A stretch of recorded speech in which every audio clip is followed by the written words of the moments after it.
नमस्कार team education परिवार में मैं शिखर पांडे आप सभी भाई बहनों का रोज की तरह आज भी स्वागत करता हूं। उम्मीद के साथ कि अच्छे होंगे, पढ़ाई लिखाई भी ठीक ठाक तरीके से सबकी छवि रही होगी। क्यों भाई, सब ठीक ठाक है?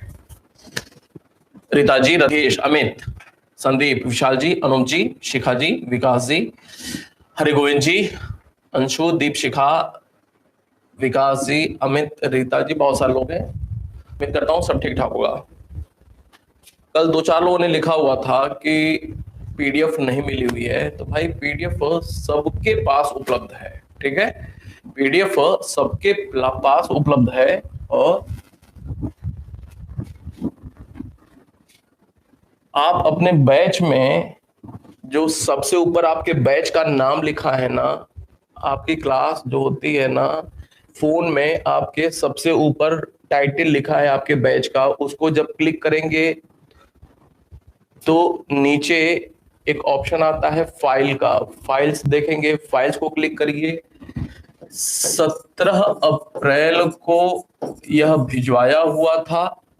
ठीक है, 17 अप्रैल को, 17/4/2021 इस दिन प्राचीन भारत का इतिहास, ठीक है, प्राचीन भारत का इतिहास इस नाम से पीडीएफ भेजा गया था। ठीक है, उम्मीद करता हूं अब आप देख पाएंगे। आप लोग जागरूक नहीं दिखाई देते हैं। मेरा काम बिल्कुल ठीक से होता है। नोक जी नहीं भिजवाया है अभी तक। ठीक है, अच्छा मैं देख लेता हूं। मुझे लगता है कि आपने जो बोला हुआ था उसी से मैं करा दिया था। मैं देख लेता हूं, अगर नहीं होगा तो मैं उसको भी भिजवा दूंगा, राष्ट्रीय आंदोलन वाला भी। ठीक है, ठीक है। चले, हड़प्पा सभ्यता की बात कर रहे थे, बिल्कुल ध्यान से देखिएगा। और ये अब सारी जो बातें होंगी आगे वो तथ्यात्मक बातें होंगी। आपको पीडीएफ में ये सारी बातें लिखी हुई हैं, लेकिन मैं लगा रहा हूं इस वजह से मेरे साथ आप नोट करते रहेंगे ना तो फायदा रहेगा। क्योंकि पीडीएफ पीडीएफ से आप सोचेंगे कि याद हो जाए पढ़ करके, तो नहीं होता है। बहुत सारी चीजें होती हैं, बहुत सारी चीजें भूल जाती हैं। तो मेरे साथ जो भी मैं यहाँ पे नोट करता हूँ ना, निश्चित रूप से वो सब नोट करिएगा। ये आपके फायदे वाली बात बता रहा हूँ। यही रीजन है कि तमाम लोग पढ़ते हैं, पढ़ाते हैं, पेपर देते हैं, पेपर दिलाते हैं, लेकिन न अच्छे टीचर हो पाते हैं, न अच्छे स्टूडेंट हो पाते हैं। अच्छे स्टूडेंट होंगे तो निश्चित रूप से परीक्षा पास कर जाएंगे। ठीक है, तो ये पढ़ाने का तरीका होता है। सारी चीजों को लिखना चाहिए, और सारी चीजों को आप जब लिखते हैं तो निश्चित रूप से वो अपना हो जाता है ना, अपना महसूस होता है और मन करता है कि पढ़ लें। ठीक है, हड़प्पा सभ्यता की बात कर रहे हैं। हड़प्पा सभ्यता के चरण कुल कितने चरण में बांट करके इसको पढ़ा जाता है? इसको कुल 3 चरण में बांट करके समझने का प्रयास किया जाता है इतिहासकारों के द्वारा। कौन कौन से हैं? तो प्राग हड़प्पा चरण, प्राग हड़प्पा चरण। जो भी समझने वाली बातें थी वो आपको बताया है, आगे जो भी समझने वाली बातें होंगी वो भी बताऊंगा, लेकिन जो तथ्य है वो आपको याद करना पड़ेगा। ठीक है, प्राग हड़प्पा चरण, इसका जो समय शुरू होता है वो समय शुरू होता है 3500 ईसा पूर्व से लेकर के 2500, आपके नोट्स में 2550 लिखा है। कुछ लोगों ने यहाँ किताबों में लिखा हुआ है, इस वजह से वो लिखा है। मोटा एक विभाजन है 2500 या 2550। किताबों में कई जगहों पे 2550 लिखा हुआ, वही बात है। इसके अलावा जो दूसरा चरण है वो है विकसित हड़प्पा चरण। और इसी विकसित चरण को आप क्या कहते हैं? इसी विकसित चरण को आप हड़प्पा सभ्यता के नाम से जानते हैं। ये कब से शुरू हो रहा है? तो मोटे तौर पे देख लिया जाए तो 2500, इसको भी कर सकते हैं 2500 ईसा पूर्व से 1900 ईसा पूर्व। जो तीसरे नंबर पे चरण है वो है हड़प्पा सभ्यता के पतन का चरण या पतन का काल। और हड़प्पा सभ्यता कोई एक दिन में पतित नहीं हो गई, कोई एक दिन में इसका अंत नहीं हो गया, बल्कि इसके अंत होते होते भी 100-150 वर्ष लग गए, लगभग 150 वर्ष लग गए। तो ये 1900 ईसा पूर्व से 1750 ईसा पूर्व का जो समय काल है वो इसके पतन का काल माना जाता है। दो शब्द यूज किया जाता है, समझिएगा इस बात को। यहीं पे हड़प्पा सभ्यता के लिए पतन शब्द का प्रयोग किया जाता है, पतन शब्द का प्रयोग किया जाता है, अंत शब्द का प्रयोग नहीं किया जाता है। आप कभी बड़ी परीक्षा का इंटरव्यू वगैरह देंगे ना, अगर जुबान से गलती से निकल गया हड़प्पा सभ्यता का अंत हो गया तो आपको 0 दे देगा तुरंत, और सारे प्रश्नों के उत्तर आपने सही बताए हुए हों, लेकिन जुबान से गलत अगर निकल गया, आपको पता होगा कि शब्द में कितना दम होता है। शब्द को ब्रह्म कहा गया है भारतीय संस्कृति में। शब्द इतना महत्वपूर्ण चीज होता है कि कोई भी चीज, एक अच्छी कहावत है, बात है कि बोलना कम चाहिए, सुनना ज्यादा चाहिए। जो अच्छा श्रोता होता है ना, वही अच्छा वक्ता होता है। बड़ी नाप तौल करके जुबान से बातें जो निकालता है ना, वो समाज में एक उचित स्थान हासिल करता है। ये सीख है मेरी आप लोगों के लिए आज की। कम बोलना चाहिए, और जो बोलिए बहुत ठोस बोलिए। घर में सोचिए कि दिन भर बहुत सारे लोग होते हैं, बकर बकर किए जाते हैं, 2-4-5 दिन तो ठीक है, फिर उसके बाद क्या होता है, लोग ध्यान देना, उसकी बात की इंपॉर्टेंस नहीं रह जाती है। लेकिन जो सबकी सुनता है, उसके बाद कंक्लूजन वाली बात नाप तोल करके बोलता है, उसका वेटेज परिवार में या समाज में बहुत ज्यादा होता है। ठीक वैसे ही जैसे रोज कोई कहे, यार मेरे पीठ में दर्द हो रहा है, मेरे कमर में दर्द हो रहा है, रोज मुझे बुखार रहता है, एक दिन 2 दिन लोग घर वाले ध्यान देंगे। जब रोज ही यह समस्या है तो ये कॉमन समस्या हो गई, और जब ये कॉमन समस्या हो गई तो कॉमन तो मैन बनना नहीं है आपको तो समाज में एक स्थान हासिल करना है। तो हड़प्पा सभ्यता का पतन हुआ, यह सही है। हड़प्पा सभ्यता का अंत नहीं हुआ। कभी भी जुबान से इस तरह की गलत शब्दावली का प्रयोग नहीं करना है। हड़प्पा सभ्यता का अंत हुआ या पतन हुआ, मतलब क्या है? पतन और अंत का मतलब क्या होता है?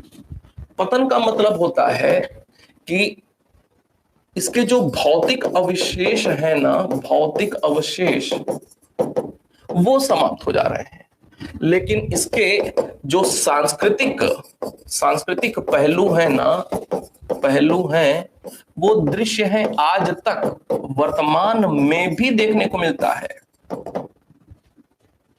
यहां से हड़प्पा सभ्यता की अगर बात किया जाए तो हड़प्पा सभ्यता में मातृ देवी की पूजा होती थी। आज भी गांव में कुल देवी की पूजा होती है। हड़प्पा सभ्यता में पशुपति शिव का साक्ष्य मिला हुआ है, आज भी शिव की पूजा होती है। वृक्ष पूजा वगैरह वगैरह ऐसी तमाम चीजें मिली हुई हैं। यहां से मृद भांड का भी साक्ष्य मिला हुआ है, औजार का भी, आज सब कुछ प्रयोग होता है। हड़प्पा सभ्यता के स्थलों के जो मकान थे ना, वो ढह गए। हड़प्पा सभ्यता के जो भौतिक ये मैन मेड जो स्ट्रक्चर थे ना, स्ट्रक्चर जो थे वो समाप्त हो गए, वो नष्ट हो गए। लेकिन कल्चर हड़प्पा सभ्यता से कहीं और फैल गई, फिर वहां से और आगे बढ़ी। ठीक वैसे ही जैसे हमारे शरीर का अंत हो जाता है, लेकिन आत्मा का अंत नहीं होता है। अंत का मतलब पूरी तरह से समाप्त हो गया, समाप्त हो जाना। लेकिन अगर हमारे विचार हमारे बेटा बेटी में, हमारे विचार हमारे समाज में, हमारे मरने के बाद भी अगर जीवित हैं, तो मैं मर करके भी अमर हूं। अर्थात हमारा भौतिक अवशेष, भौतिक शरीर, भले ही भौतिक स्ट्रक्चर, संरचना भले ही समाप्त हो जा रही है, लेकिन सांस्कृतिक पहलू हमारे विचार आदि जो भी हैं, मूल्य हमारे, वो अगर आगे भी कंटिन्यू रह गए तो निश्चित रूप से हमारा पतन हुआ, हमारे भौतिक अवशेष या शरीर का पतन हुआ, हमारा अंत नहीं हो गया पूरी तरह। अंत का मतलब क्या होता है? पूरी तरह से समाप्त हो जाना। अंत का मतलब पूरी तरह से समाप्त हो जाना। लेकिन हड़प्पा सभ्यता में ऐसा नहीं हुआ। हड़प्पा सभ्यता के ऐसे बहुत सारे तत्व थे जो कि हड़प्पा सभ्यता के बाद भी आज भी देखने को मिलता है। इस वजह से हड़प्पा सभ्यता का अंत शब्द का प्रयोग नहीं करते हैं, हड़प्पा सभ्यता के पतन शब्द का प्रयोग करते हैं। क्लियर है? बात समझ में आ गई? कोई गलती नहीं करेंगे आगे से, जल्दी बताएंगे। तो हड़प्पा सभ्यता के पतन की बात होती है, न कि अंत की बात होती है। हड़प्पा सभ्यता का पतन 1900 ईसा पूर्व से 1750 ईसा पूर्व का। अंत क्या होता है? अंत झटके में हो गया। अंत झटके में हो गया।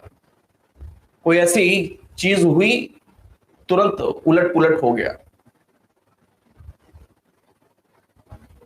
लेकिन पतन में क्या होता है? धीरे धीरे धीरे धीरे धीरे धीरे क्या हो रहा है? ह्रास हो रहा है। किसी कल्चर का ह्रास हो रहा है। किसी कल्चर में शनय शनय धीरे धीरे कमजोरी आती जा रही है। कमजोरी आती जा रही है। पतन का मतलब ये होता है। चलिए, आप समझ गए होंगे। अब ये जो हड़प्पा सभ्यता के चरण है ना, हड़प्पा सभ्यता के चरण हैं, ये जो प्राक चरण है, प्राक हड़प्पा चरण, तो प्राक हड़प्पा चरण से संबंधित देखेंगे। प्राक हड़प्पा चरण से संबंधित प्रश्न क्या क्या पूछा जाता है या पूछा जा सकता है, वो उस पर बात करते हैं। प्राक हड़प्पा चरण की बात करते हैं। ये जो प्राक हड़प्पा चरण है ना, इस चरण से संबंधित, इस चरण का मतलब 3500 ईसा पूर्व से लेकर के 2500 ईसा पूर्व के बीच के समय काल में उन क्षेत्रों में कुछ एक स्थान खुदाई से प्राप्त हुए हैं और कुछ वस्तुएं वहां से प्राप्त हुई हैं। प्रमुख स्थल कौन कौन से हैं प्राक हड़प्पा चरण से संबंधित? तो प्रमुख स्थलों की अगर बात किया जाता है तो इसमें एक नाम आता है मेहरगढ़ का। नाम सुना होगा, मेहरगढ़। मेहरगढ़ के अलावा यहाँ पे आपको बताया था कुल्ली, नाल, छोब, कुल्ली, नाल, छोब। इसके अलावा अंजीरा, ये सारे स्थल हैं। अंजीरा के अलावा किली गुल मोहम्मद, किली गुल मोहम्मद, ये तो प्राक हड़प्पा चरण से संबंधित स्थल हैं। लेकिन इसमें भी थोड़ा सा इसको अगर बांटा जाए तो ये स्थल कहां पे हैं? ये स्थल हैं पाकिस्तान में वर्तमान में। और पाकिस्तान के किस क्षेत्र में पड़ते हैं? पाकिस्तान के बलूचिस्तान क्षेत्र में पड़ते हैं। पाकिस्तान के बलूचिस्तान क्षेत्र में ये प्राक हड़प्पा चरण से संबंधित स्थल हैं, पाकिस्तान के बलूचिस्तान क्षेत्र में। अब ये जो प्राक हड़प्पा चरण से संबंधित पाकिस्तान के बलूचिस्तान क्षेत्र में इतने सारे स्थल बताया, इसमें जो ये परीक्षा पॉइंट ऑफ व्यू से बात करते हैं, ये जो मेहरगढ़ है ये महत्वपूर्ण हो जाता है। मेहरगढ़ ये महत्वपूर्ण हो जाता है। पहले तो आपको कल भी बताया था, ये जो बलूचिस्तान है इसको क्या कहा जाता था? इसको रोटी की टोकरी कहा जाता था। नोट कर लेना इसको भाई, रोटी की टोकरी कहा जाता था। क्यों कहा जाता था? क्यों कहा जाता था, इसके पीछे भी रीजन है। मेहरगढ़ बात करते हैं, वहीं पे ये रोटी की टोकरी बात निकल करके आ जाएगी। मेहरगढ़ जो स्थल है ना, जब मेहरगढ़ की खुदाई आरंभ हुई तो यह जानकारी मिली कि यह जो मेहरगढ़ स्थल है ना, यह कितना वर्ष पुराना है? 7000 वर्ष पुराना स्थल है। 7000 ईसा पूर्व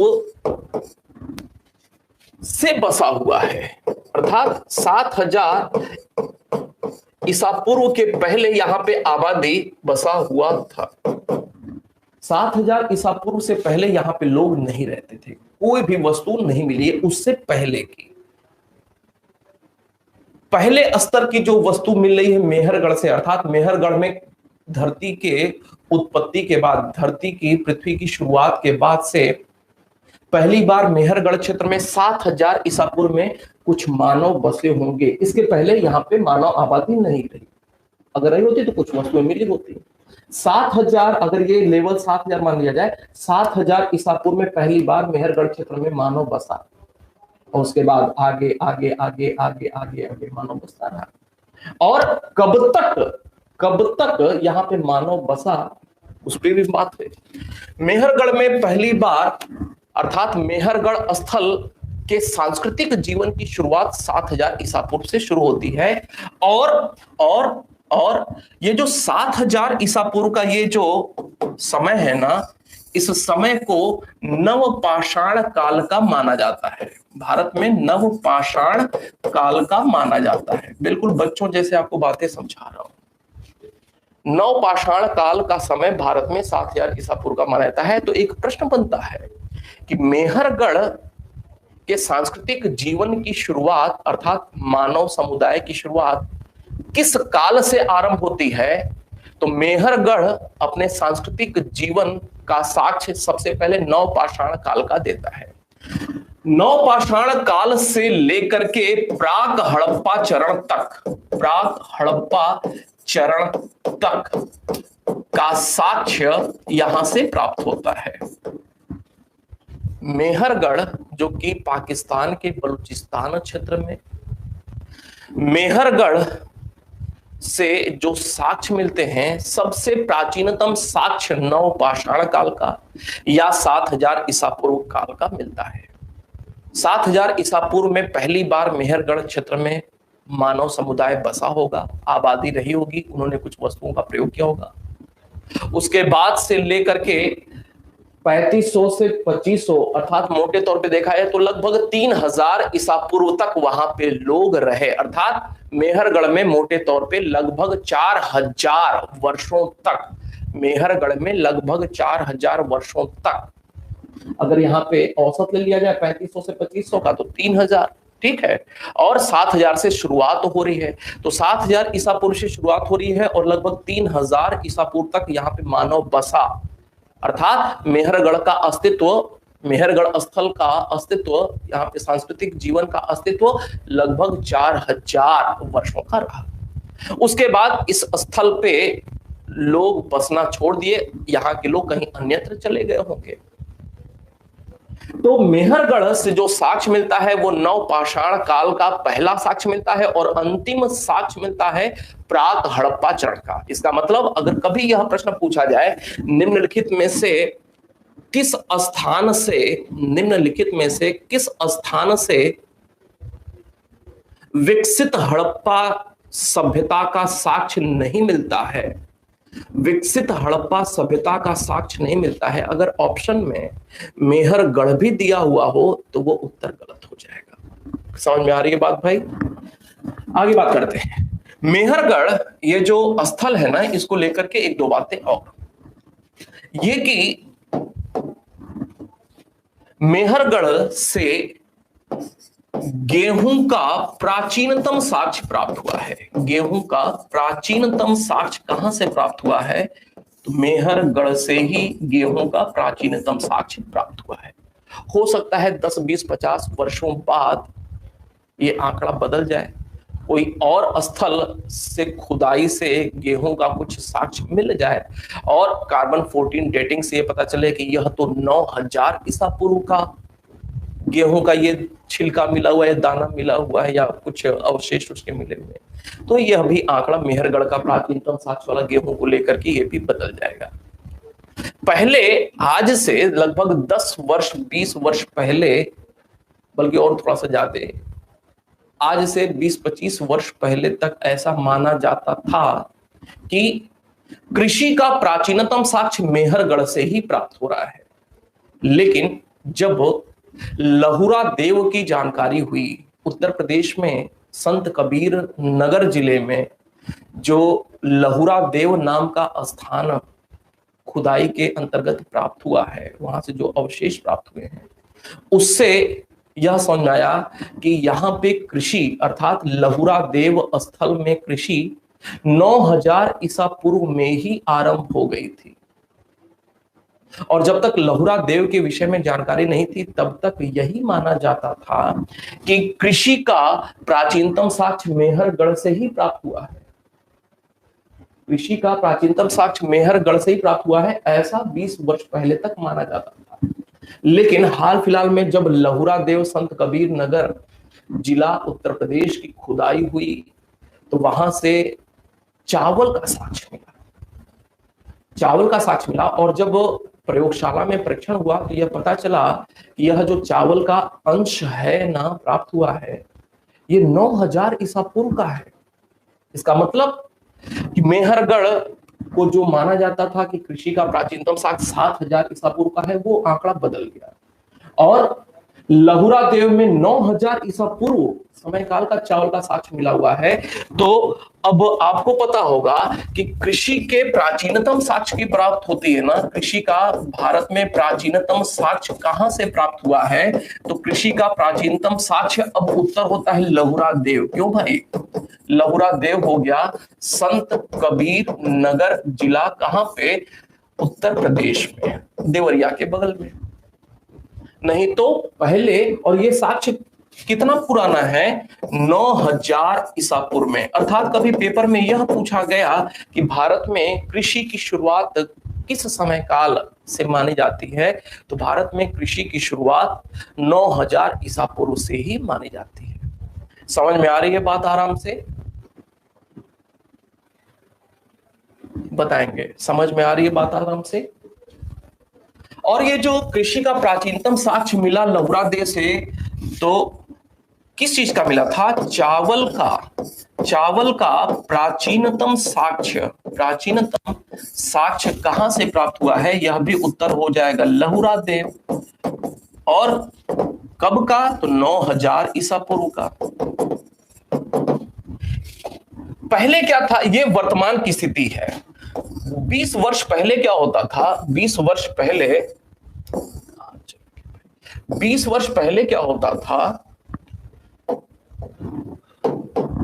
20 वर्ष पहले क्या होता था? 20 वर्ष पहले क्या माना जाता था कि कृषि का प्राचीनतम साक्ष्य कहां से? मेहरगढ़ से।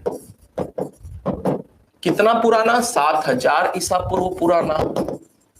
चावल का प्राचीनतम साक्ष्य 20 वर्ष पहले क्या माना जाता था? चावल का प्राचीनतम साक्ष्य कोलडीहवा माना जाता था। कोलडीहवा, ये कितना पुराना था? 6000 ईसा पूर्व। लेकिन अब आंकड़े बदल गए हैं। क्लियर है? अब आंकड़े बदल गए हैं, आप समझ गए होंगे बात को। मेहरगढ़ 7000 ईसा पूर्व में पहली बार आबादी बसी। यहां से नवपाषाण काल से लेकर के प्राक हड़प्पा चरण तक के साक्ष्य मिलते हैं। गेहूं का प्राचीनतम साक्ष्य यहीं से प्राप्त होता है। अब मेहरगढ़ को लेकर के कुछ और बातें, मेहरगढ़ को लेकर के कुछ और बातें।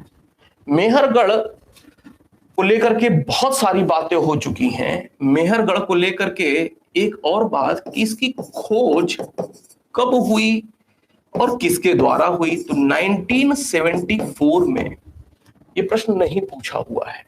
जैसे हड़प्पा की खोज कब हुई थी, मोहनजोदड़ो की खोज कब हुई, किसके द्वारा हुई, यह प्रश्न तो कई बार पूछा हुआ है, लेकिन मेहरगढ़ को लेकर के प्रश्न नहीं पूछा हुआ है।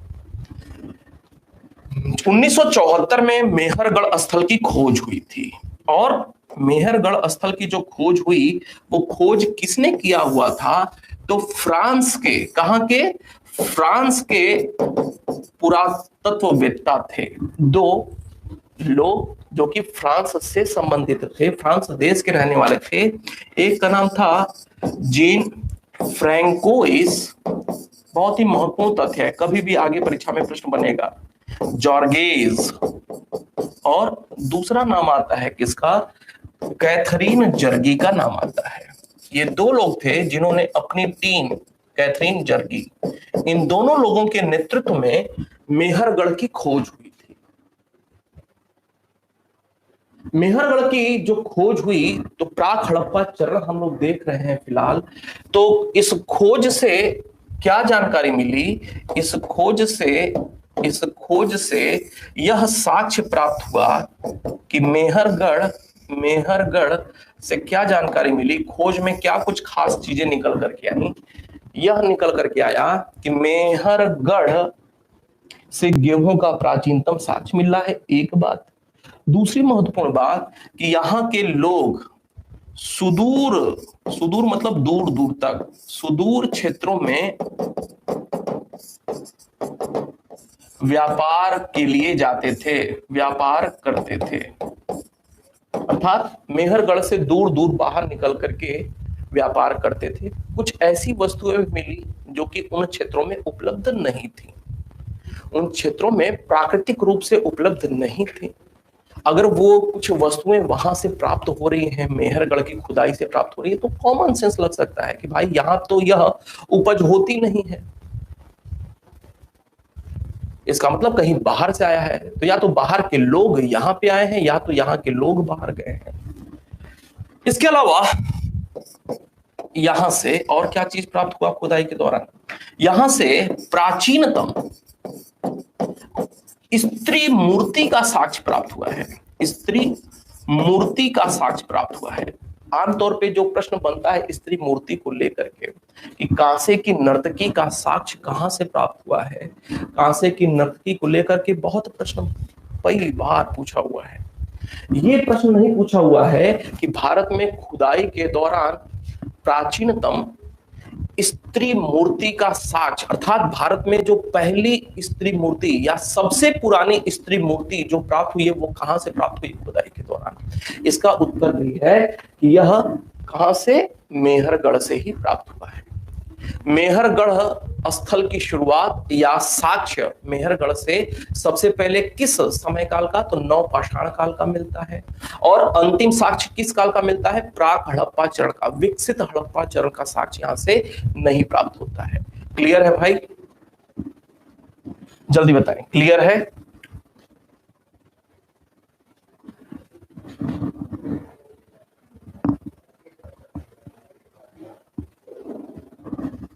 आगे बढ़े।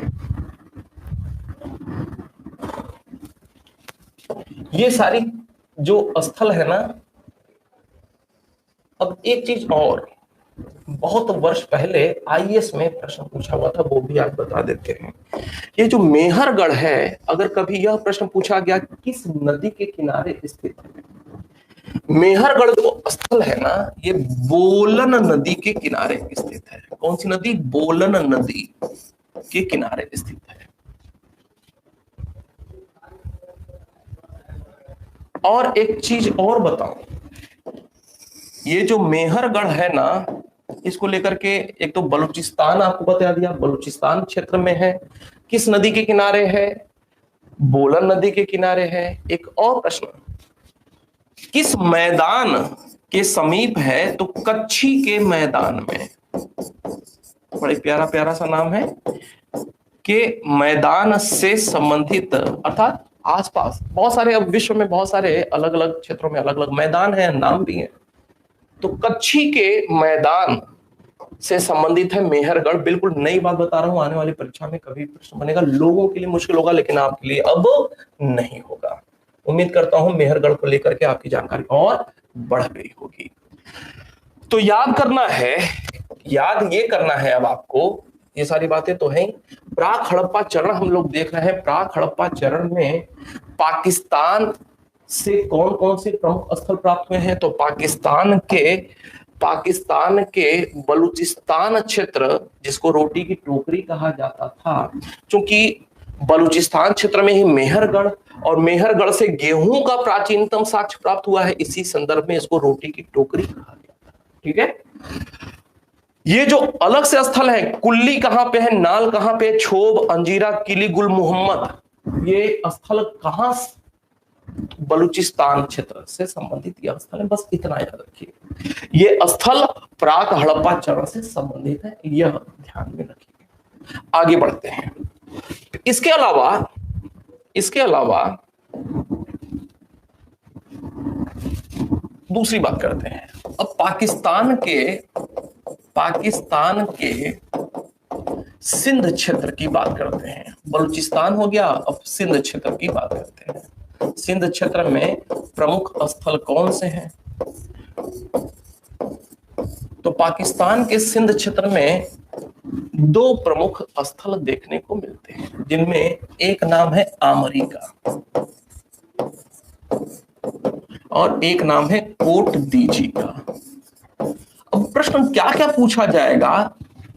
आमरी निम्न में से किस क्षेत्र से संबंधित है? याद रखना है, सिंध क्षेत्र में आमरी पड़ता है। कोट दीजी किस क्षेत्र में? सिंध क्षेत्र में। बेसिक बात। दूसरी महत्वपूर्ण बात, ये जो आमरी है ना, आमरी, ये हम प्राक हड़प्पा चरण देख रहे हैं, विकसित नहीं देख रहे हैं, अभी प्राक हड़प्पा चरण देख रहे हैं। आमरी स्थल कहां पे है? सिंध क्षेत्र में। आमरी स्थल की खुदाई कब हुई थी, किसके द्वारा हुई थी? तो इसकी खुदाई सबसे पहले 1929 में हुई थी। यह भी प्रश्न एक बार पूछा हुआ। और किसके द्वारा हुई थी? आमरी की एनजी मजूमदार के द्वारा। यह प्रश्न पूछा हुआ है, एनजी मजूमदार के द्वारा इस आमरी स्थल की खुदाई हुई थी, एनजी मजूमदार के द्वारा। यहां से क्या साक्ष्य प्राप्त हो रहा है? यहां से जो साक्ष्य प्राप्त हो रहा है, एक दो परीक्षा पॉइंट ऑफ व्यू से, कि आमरी के लोग, आमरी के लोग, ये जो आमरी स्थल है ना, आमरी स्थल की सुरक्षा के लिए चारों ओर से एक दीवार जैसे बनाया गया था, चारों ओर से किलेबंद किया गया था, अर्थात इसको कहते हैं सुरक्षा दीवार से घिरा हुआ, सुरक्षा दीवार से घिरा हुआ, अर्थात स्थल के चारों ओर सुरक्षात्मक एक दीवार खड़ी कर देना, उस दीवार का साक्ष्य मिला हुआ। इसके साथ साथ यहाँ के लोग राइनो से परिचित थे। राइनो का मतलब गैंडा। गैंडा का साक्ष्य कहां से मिला हुआ है?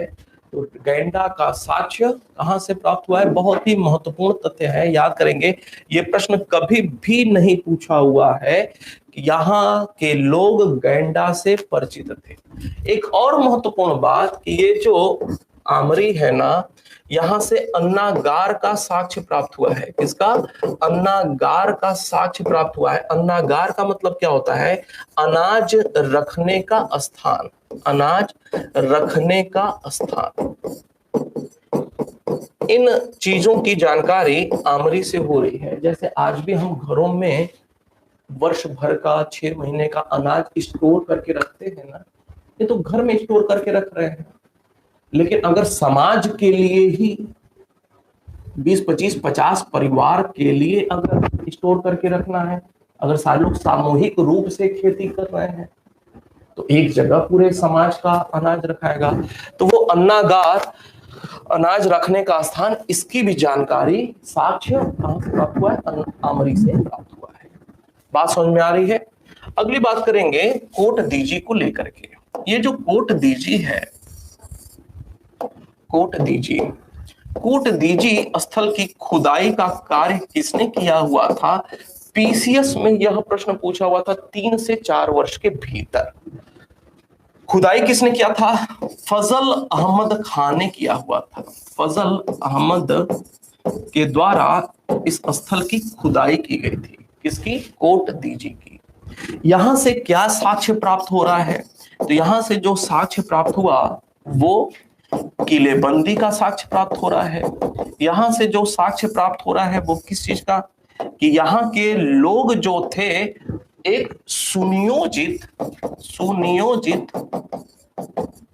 अर्थात वेल प्लान्ड, सुनियोजित मकानों में रहते थे।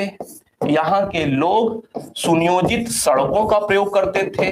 यहाँ के लोग घरों से बाहर जो नालियां निकलती हैं, नालियों का साक्ष्य प्राप्त हुआ है। इसके साथ साथ यहां से वृषभ का भी साक्ष्य प्राप्त हुआ है। वृषभ का मतलब सांड समझ लें या बैल समझ लें, अब जो जिस मूड का हो वो अपने अपने मूड से समझ ले। साक्ष्य में वृषभ का भी साक्ष्य यहां से प्राप्त हुआ है। आमतौर पे वृषभ को लेकर के प्रश्न उठता है कि वृषभ का साक्ष्य कहां से प्राप्त हो रहा है, तो लोग मोहनजोदड़ो ही सिर्फ जानते हैं। लेकिन प्राक हड़प्पा चरण के ये जो कोट दीजी स्थल है, यहां से भी वृषभ का साक्ष्य प्राप्त हो रहा है। क्लियर है भाई? आगे बात करेंगे। इसके अलावा भारत की अगर बात किया जाए तो भारत में अगर राजस्थान की बात किया जाए तो भारत में राजस्थान में प्राक हड़प्पा चरण से संबंधित एक स्थल आता है कालीबंगा का, और प्राक हड़प्पा चरण में ही सोथी का भी नाम आता है। तो सोथी का संबंध कहां से है? राजस्थान से। कालीबंगा का संबंध कहां से? राजस्थान से। राजस्थान में ये जो कालीबंगा है इसको लेकर के प्रश्न पूछा जाता है। कालीबंगा जो स्थल है ना, वो प्राक हड़प्पा चरण से भी जुड़ा हुआ है, विकसित हड़प्पा चरण से भी जुड़ा हुआ है। फिलहाल हम लोग प्राक हड़प्पा चरण देख रहे हैं तो उससे संबंधित बातें। कालीबंगा कहां पे है? आप में से अधिकांश लोगों को जानकारी होगी कि राजस्थान में एक जिला है हनुमानगढ़। कौन सा? हनुमानगढ़। पहले गंगानगर जिला होता था, लेकिन उस जिले को बांट दिया गया और दो भागों में कर दिया गया। जो नया जिला बना वो हनुमानगढ़ जिला हुआ। हनुमानगढ़ जिले में यह कालीबंगा नाम का एक सैंधव या हड़प्पा सभ्यता से जुड़ा हुआ स्थल है। ये जो कालीबंगा स्थल है ना, इसका आकार कैसा है? एक बार प्रश्न पूछा हुआ था पीसीएस में, वो आपको बताते हैं। समानांतर चतुर्भुज आकार का।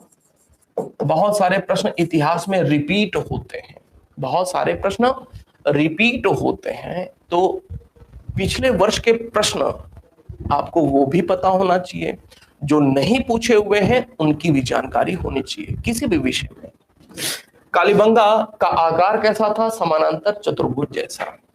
यहां से साक्ष्य क्या प्राप्त हो रहा है? डिटेल में अभी जब विकसित चरण पढ़ेंगे तो डिटेल में देखेंगे कालीबंगा के विषय में, लेकिन फिलहाल अभी जो बात हो रही है वो प्राक हड़प्पा चरण की बात हो रही है। यहां से साक्ष्य में हल के प्रयोग का साक्ष्य,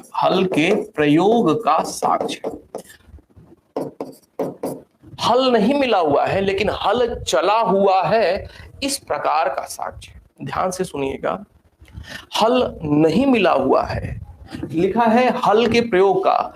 हल जब चलेगा किसी खेत में, हल को चलाने के बाद हटा दीजिए।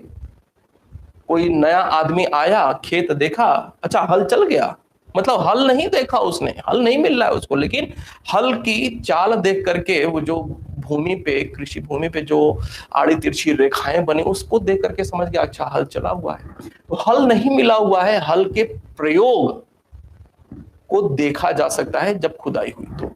हल के प्रयोग का साक्ष्य मिल रहा है। इसके साथ साथ यहां से जौ का भी साक्ष्य मिल रहा है, जौ का। इसके साथ साथ यहां से किलेबंदी का भी साक्ष्य प्राप्त हो रहा है। यह प्राक हड़प्पा चरण से संबंधित बातें। क्लियर है भाई?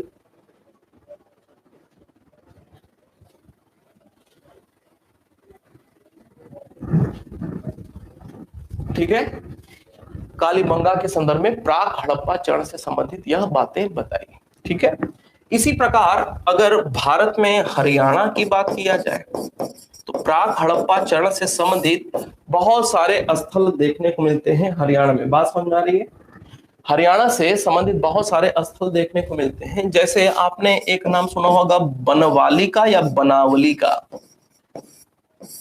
इसी को बनवाली भी कई बार बोलते हैं लोग, इसी को बनावली राजस्थानी भाषा में यह भी बोलते हैं, एक ही बात है।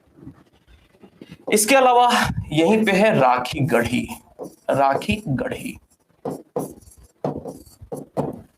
यहीं पे है संघोल, नहीं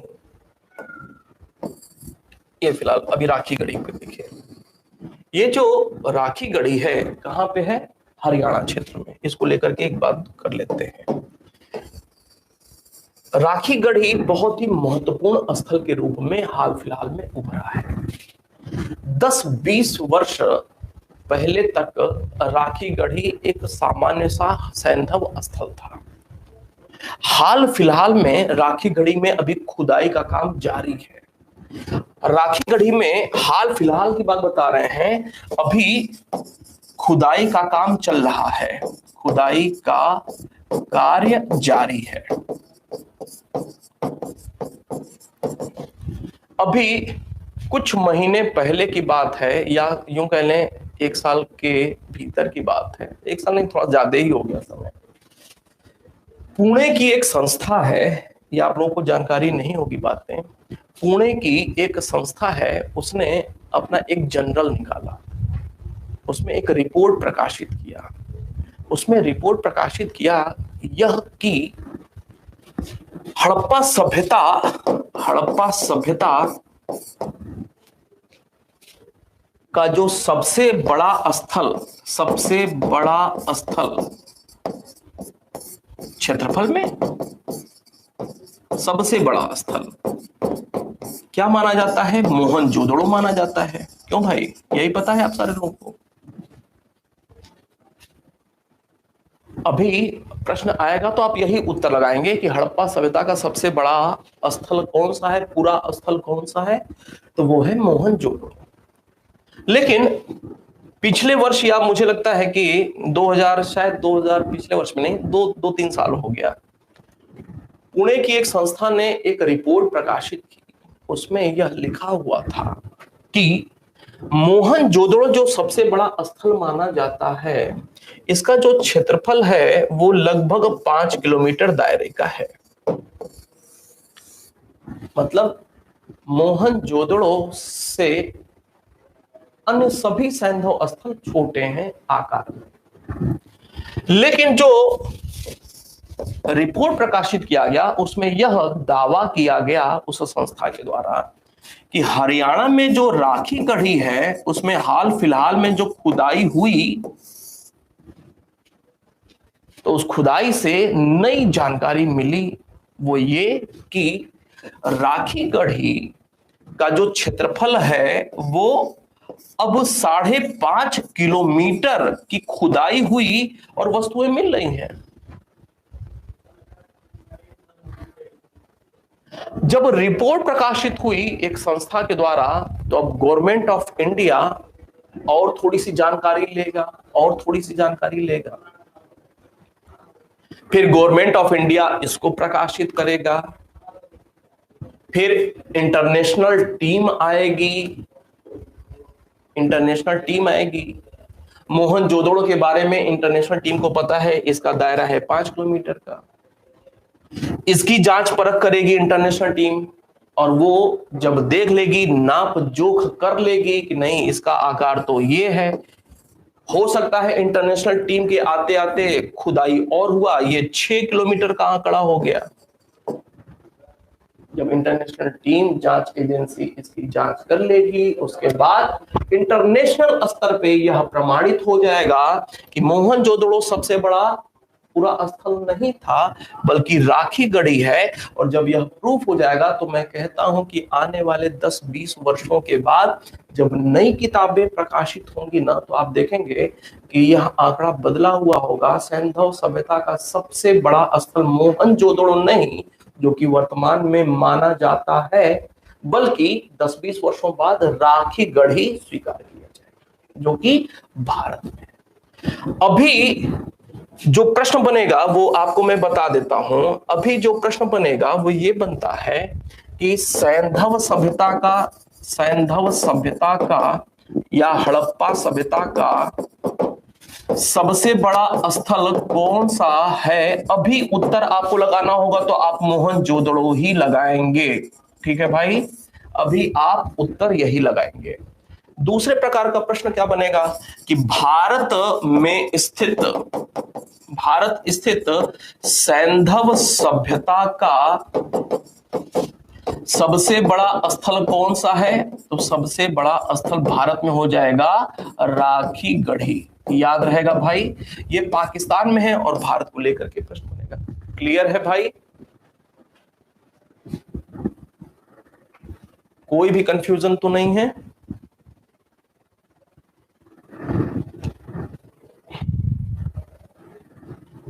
चले, अब बात हम लोग कर रहे थे,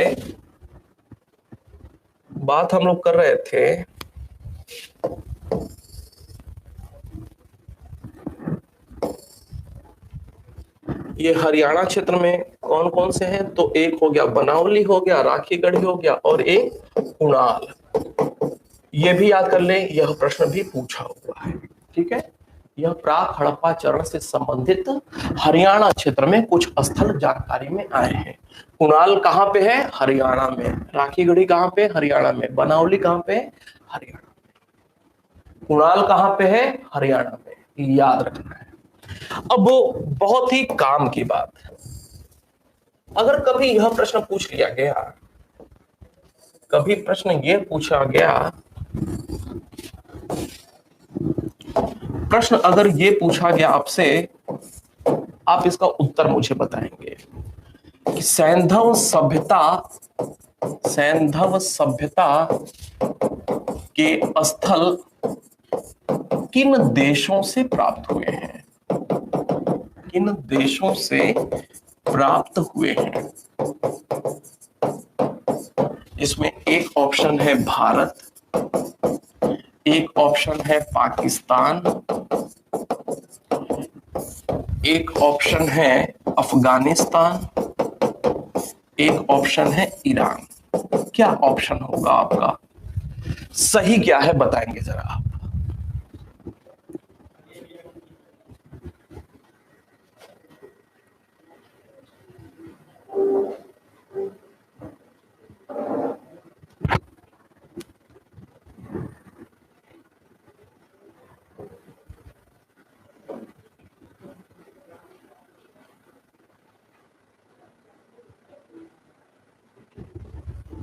जल्दी बताएं।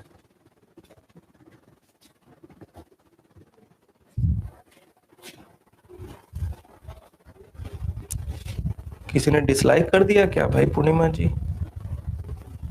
तो मेरे पास उपाय भी है, जिन्होंने डिसलाइक किया मुझे पता चल जाता है भाई।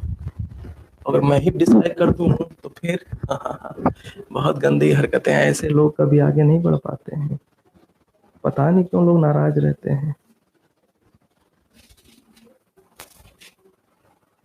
जल्दी बताएं।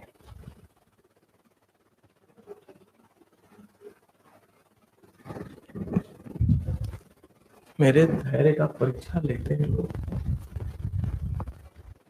अगर मैं ही क्लास से बाहर कर दूं मेरे भाई लोग, तो फिर क्या होगा आपका? घूमते रह जाएंगे पढ़ने के लिए।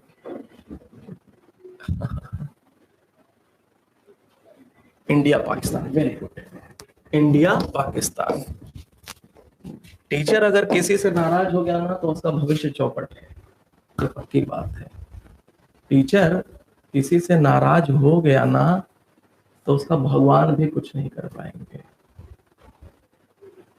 मुझे जानकारी मिल जाएगी, कम से कम यह जानकारी होना चाहिए कि क्या समस्या है, कि उसका समाधान किया जाए। चले, हालांकि कई बार लोगों से लाइक करने के चक्कर में ना डिसलाइक भी हो जाता है झटके में। लोगों को जानकारी नहीं होती है छोटी छोटी बातों की। इसमें समझिएगा इस बात को, भारत और पाकिस्तान। अफगानिस्तान में ना, ईरान तो बिल्कुल उत्तर नहीं है। इसको लेकर के थोड़ा सा एक पेच बनता है, इसको लेकर के एक पेच बनता है। यहां से ना सैंधव सभ्यता से जुड़े हुए दो नाम मिलते हैं। एक नाम मिलता है मुंडी गाक का, अफगानिस्तान में मुंडी गाक, और एक नाम मिलता है शोरतघई का। ये दो स्थल है। ये जो मुंडी गाक है ना, कहां पे है? अफगानिस्तान में। ये जो शोरतघई है वो है कहां पे? अफगानिस्तान में। ये जो मुंडी गाक स्थल है ना, ये प्राक हड़प्पा चरण से जुड़ा हुआ है, प्राक हड़प्पा चरण से संबंधित है। जबकि शोरतघई जो है ना, विकसित हड़प्पा चरण से संबंधित है, विकसित हड़प्पा चरण से संबंधित है। इसका मतलब कि उत्तर तो गलत हो जाएगा। भारत पाकिस्तान के साथ अफगानिस्तान से भी साक्ष्य मिला हुआ है। लेकिन समझिए कि आज जैसे बंटवारा है ना भारत की सीमा, पाकिस्तान की सीमा, अफगानिस्तान की सीमा, ऐसे जिस समय काल की हम पढ़ाई कर रहे हैं वैसे तो कोई बंटवारा रहा नहीं होगा। एक बात। दूसरी महत्वपूर्ण बात यह है कि ये जो सैंधव सभ्यता की हम लोग पढ़ाई कर रहे हैं तो लगभग 2800 प्लस स्थल जानकारी में आए हैं। लगभग 2800 प्लस स्थल जानकारी में आए हैं और उनमें से इतने में से अगर एकाध अर्थात एक या दो स्थल अफगानिस्तान से प्राप्त हो रहे हैं तो यह क्या है? यह अपवाद है और अपवाद को कभी भी काउंट नहीं किया जाता है। आपको शायद पता होगा, नहीं किया जाता है। अपवाद हमेशा काउंटिंग से परे रखे जाते हैं, यह अपवाद है। इसी वजह से अफगानिस्तान से भी एक जो स्थल प्राप्त हो रहा है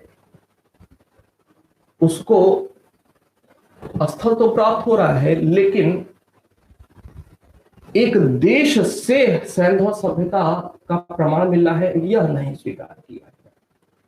तो प्रश्न कभी भी जब यह पूछा जाए कि सैंधव सभ्यता का साक्ष्य किन देशों से प्राप्त हुआ है, आपका उत्तर हमेशा होगा भारत, आपका उत्तर होगा सदैव पाकिस्तान।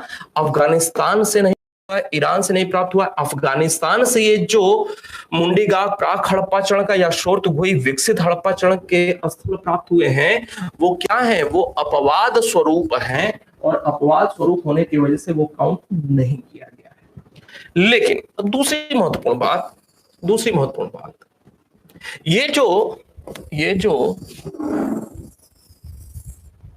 ये जो मुंडीगाग है, यहां से क्या साक्ष्य प्राप्त हुआ है? मुंडीगाग से जो साक्ष्य प्राप्त हुआ है वो कि यहाँ के लोग मातृ देवी की पूजा करते थे। यहाँ के लोग मातृ देवी की पूजा करते थे, जबकि ये जो शोर्तघई है, याद रखेंगे, ये जो शोर्तघई है यहां से क्या साक्ष्य प्राप्त हुआ है? तो यहां से यह साक्ष्य प्राप्त हुआ है कि यहां पे सैंधव काल की एक व्यापारिक बस्ती का साक्ष्य प्राप्त हुआ है। व्यापारिक बस्ती का साक्ष्य प्राप्त हुआ है। यहां से सैंधव काल का नहर का साक्ष्य प्राप्त हुआ है। ठीक है भाई, यहां से सैंधव काल की एक व्यापारिक बस्ती का साक्ष्य प्राप्त हुआ है। यहां से सैंधव काल के नहर का साक्ष्य प्राप्त हुआ है। इसके साथ साथ एक बहुत महत्वपूर्ण बात, हल का भी साक्ष्य प्राप्त हुआ है। और ये प्रश्न आज तक नहीं पूछे गए हैं, आज तक ये सारे प्रश्न नहीं पूछे गए हैं क्योंकि अपवाद मान करके इसको रखा गया है, शोर्तघई हो या फिर मुंडीगाग हो, इसी वजह से ये सारे प्रश्न नहीं पूछे हुए। लेकिन कभी भी आने वाले दिनों में ये सारे प्रश्न पूछे जा सकते हैं। हल कहीं नहीं मिला हुआ है। बनावली जब विकसित हड़प्पा चरण में पढ़ेंगे ना बनवाली, तो वहां पे मिट्टी का हल प्राप्त हो रहा है, यह प्रश्न पूछा हुआ है। मिट्टी का बना हुआ हल कहां से प्राप्त हुआ है? बनावली से प्राप्त हुआ है, यह प्रश्न पूछा हुआ है। हल के प्रयोग का साक्ष्य प्राप्त हुआ है कहां से? कालीबंगा, ये भी पूछा गया है। लेकिन अपवाद होने की वजह से ये वाला प्रश्न कभी नहीं पूछा हुआ है, यहां से भी हल का साक्ष्य मिल रहा है। और सैंधव काल का नहर, आमतौर पर यह माना जाता है कि सैंधव सभ्यता के लोगों को नहर की जानकारी नहीं थी। सैंधव सभ्यता के लोगों को नहर की जानकारी नहीं थी, लेकिन यह अपवाद है, यहां से नहर का साक्ष्य प्राप्त हुआ है, व्यापारिक बस्ती का साक्ष्य प्राप्त हुआ है। इसका मतलब यह हुआ कि यह जो शोर्तघई है ना, ये है भारत का एरिया, ये है अफगानिस्तान का एरिया, ये है अफगानिस्तान का एरिया। यहां पे शोरतगुई ये प्राप्त हो रहा है, ठीक है, ये शोरतगुई प्राप्त हो रहा है। ये है, इधर ईरान है, ये है पाकिस्तान, इधर और आगे दूसरे दूसरे एरिया। तो भारत के सैंधव सभ्यता के लोग यहां पे आते थे, क्योंकि यहां से देखिए व्यापारिक बस्ती का साक्ष्य प्राप्त हो रहा है। अर्थात ये अफगानिस्तान क्षेत्र में जो ये शोरतगुई प्राप्त हुआ है ना स्थल, संभवतः मध्यस्थ के रूप में रहा होगा। सीधे सीधे सैंधव सभ्यता से नहीं जुड़ा था, बल्कि बीच में एक कड़ी के रूप में, एक कड़ी के रूप में हो सकता था कि भारत के लोग या पाकिस्तान क्षेत्र के लोग सैंधव सभ्यता वाले यहां आते थे, कुछ दिन आराम करते थे, फिर यहां से इधर जाते थे या इधर जाते थे कुछ और वस्तुएं लाने के लिए। तो संभव है कि मध्यस्थ के रूप में रहा हो, कार्य किया हो इस क्षेत्र में। तो यह अपवाद है, इसी वजह से इसको, अफगानिस्तान के इस स्थल को सैंधव सभ्यता के समय काल का ही है, लेकिन अफगानिस्तान से भी सैंधव सभ्यता का साक्ष्य प्राप्त हो रहा है, स्वीकार नहीं करते। ठीक है भाई,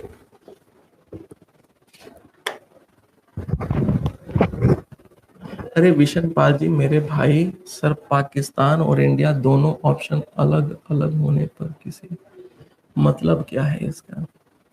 हड़प्पा सभ्यता के साक्ष्य किन देशों से प्राप्त हो रहे हैं? भारत और पाकिस्तान।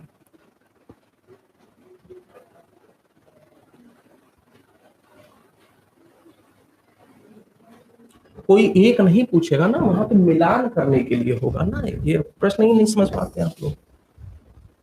प्रश्न ये पूछा गया, अगर आप लोग मतलब पेपर देखते नहीं है, बुद्धि वेग खुली नहीं आप लोगों की। ये अगर प्रश्न पूछा गया ना, सैंधव सभ्यता के स्थल किन देशों से प्राप्त हुए? भारत, पाकिस्तान, अफगानिस्तान, ईरान। तो इसके जो ये ऑप्शन है तो नीचे कूट दिया होगा,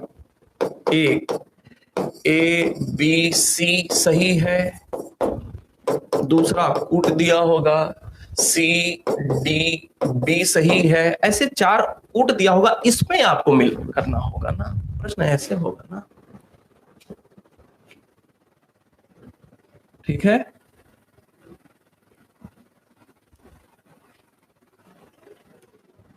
प्रश्न आप लोग देखते नहीं, ये तो आपको समझाने के लिए बता रहा था। चले अगली क्लास में फिर इस पे बात करेंगे, हम लोग इस काम को और आगे बढ़ाएंगे।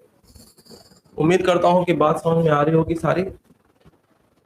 एक बार अच्छे से इसको समझ लेंगे, हमेशा के लिए फिर काम आएगा। ठीक है, कोई और बात होगी कमेंट सेक्शन में लिखिएगा। मिलते हैं फिर।